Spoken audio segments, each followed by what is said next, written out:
So may client tayo today, si Cap Kirk Jan. Galing pa siyang Camiguin sa Mindanao. Magpapa-repair siya ng kanyang mahabang dreadlocks. Sana siya? Dito na si Cap Kirk Jan. Galing pang Camiguin. Kumusta?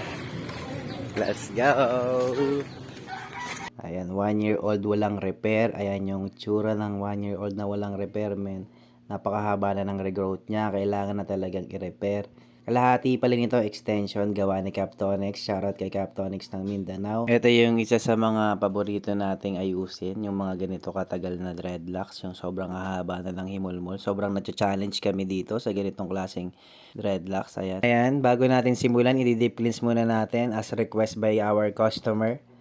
Ayan yung 1 hour na babad ng dreadlocks ni sir gamit ang apple cider vinegar, baking soda at syempre lemon.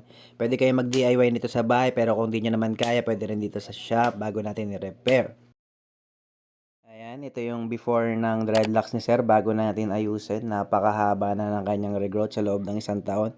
6 inches ang tinubo so kailangan na natin yung ayusin at kailangan natin i-resection.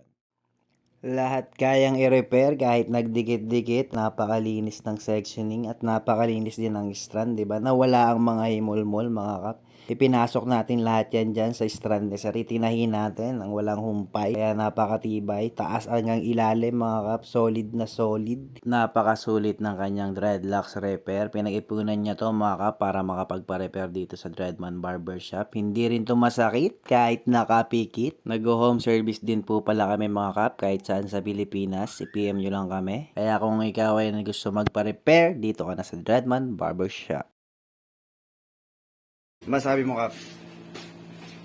Ano, gusto nyo mapadreds, dito na kayo sa Edovids Dreadlock.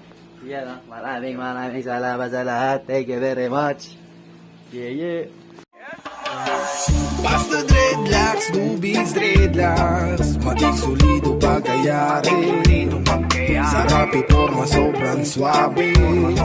Sulit na sulit, pag si Dubids ang dumali. Basta dreadlocks, Dubids dreadlocks, maging solido pagkayari. Sarap iporma, sobrang swabe. Sulit na sulit, pag si Dubids ang dumali.